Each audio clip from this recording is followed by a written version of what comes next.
So our next chapter is capacitance. Capacitors are devices which can be used to store charge and therefore electric energy. To define capacitance, we need two conducting plates separated by small distance.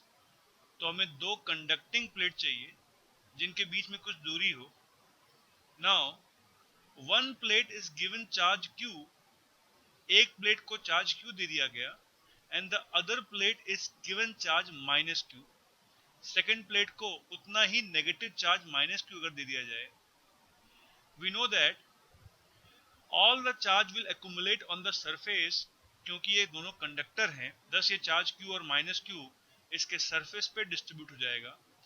ऐसे distribute होगा ताकि conductor के अंदर हर point पे electric field यहाँ पे भी जीरो हो जाए और यहाँ पे भी इलेक्ट्रिक फील्ड जीरो हो जाए. लेकिन कंडक्टर के बाहर पॉजिटिव चार्ज से नेगेटिव चार्ज के टुवर्ड्स इलेक्ट्रिक फील्ड होगी. Let us say these are the line of force which represents the electric field from positive plate to negative plate. अंदर के पॉइंट पे इलेक्ट्रिक फील्ड इस conductor में भी zero होगी और यहाँ पे भी जीरो होगी. एंड therefore ये पॉजिटिव प्लेट अलग पोटेंशियल पे होगा और ये negative plate will be at different potential. और किसी कंडक्टर के अंदर हर पॉइंट पे पोटेंशियल बराबर होगा इलेक्ट्रोस्टैटिक कंडीशन में. Therefore let us say इस प्लेट का पोटेंशियल V2 है और अगर इस प्लेट का पोटेंशियल V1 है, कंडक्टर के अंदर हर पॉइंट पे पोटेंशियल सेम होगा. एंड दस अगर मुझे V2 माइनस V1 निकालना है, V2 minus V1 will be equal to minus of E dot dl का इंटीग्रल प्लेट 1 से प्लेट 2 पर, और इसकी वैल्यू एक डेफिनेट वैल्यू होगी for a given charge.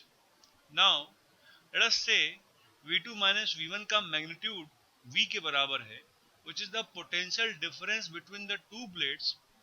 Thus जब चार्ज Q दिया गया, it produces electric field between the plates and this electric field will be responsible for potential difference between the plate.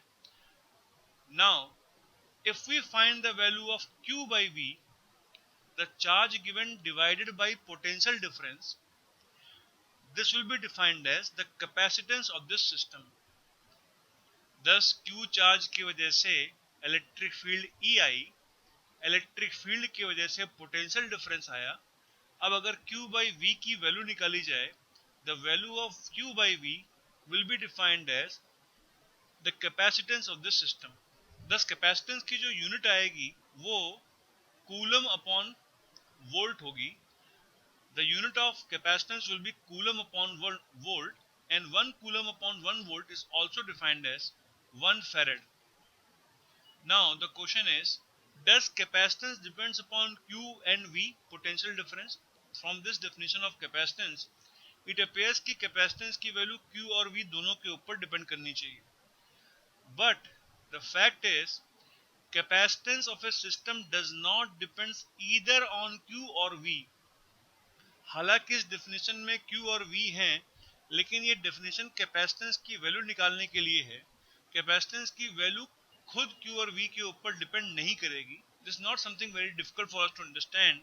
For example अगर हम बात करें density of any substance defined as mass upon volume, लेकिन किसी substance की density ना मास के ऊपर डिपेंड करती है ना वॉल्यूम के ऊपर डिपेंड करती है, उस नेचर ऑफ सब्सटेंस के ऊपर डिपेंड करती है. वाटर की डेंसिटी अगर 1 ग्राम पर सेंटीमीटर क्यूब है तो चाहे 1 kg वाटर हो चाहे 1000 kg वाटर हो, उसकी डेंसिटी 1 ग्राम पर सेंटीमीटर क्यूब ही रहेगी.